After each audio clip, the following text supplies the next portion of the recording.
Niniejszy kurs został opracowany w ramach projektu TEFFIC finansowanego z programu Erasmus+ i udostępniony do tłumaczenia i celów edukacyjnych w projekcie Nauczyciel 4.0 realizowanym przez Fundację Platforma Przemysłu Przyszłości oraz International Development Norway ze środków programu Edukacja i norweskich mechanizmów finansowych.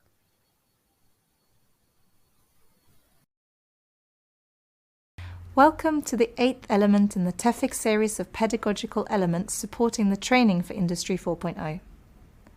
In the last video, we studied the specific factors which are important when giving student feedback and inducing student reflection and thus growth.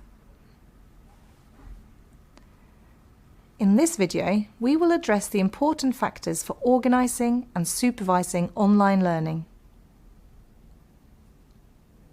In all learning processes, there are three factors that are important for providing quality learning outcome in an efficient manner: structure, support and feedback.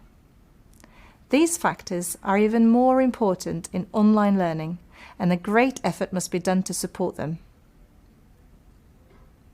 A well-defined structure provides the students with oversight of the work ahead.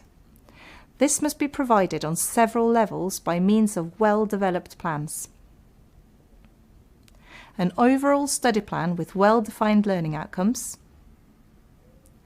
a plan for the term that outline the process and include major assessment events,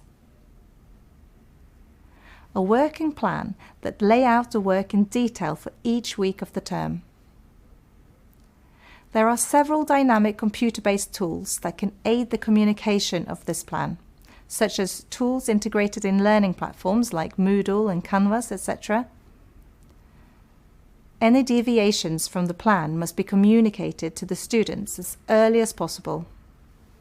The second factor is student support throughout the learning process. An online student is particularly vulnerable since he or she is by themselves.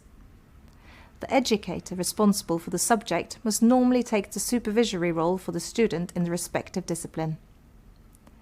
Dependent on the study model, the educator must have frequent, synchronous supervision meetings with the students.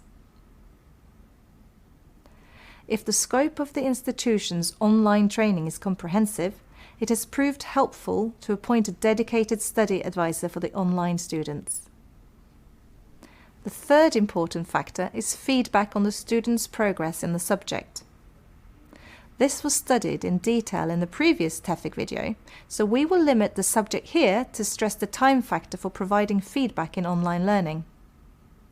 Unlike a campus-based student who has ample opportunity for formal and informal communications with the educators, the online student is limited to the information provided by electronic means.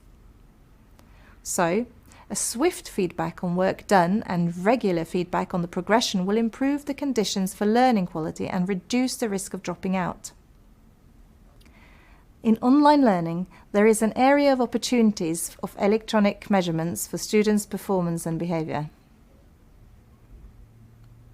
By tracking students' activities in an electronic tool, it is possible to provide metrics as a base for feedback and advice, both automatically and through the educator.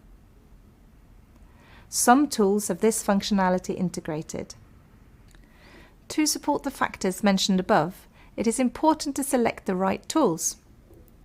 This is an area in rapid development, but there is some functionality that is important to emphasize.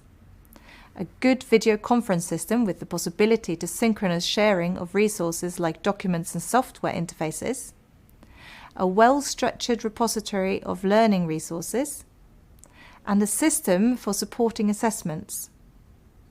It is also helpful to demonstrate the possibilities for online cooperation between students by means of tools like Skype, Facebook groups, WhatsApp, and etc. After you have finished this video, take some time to reflect and to find solutions to this task.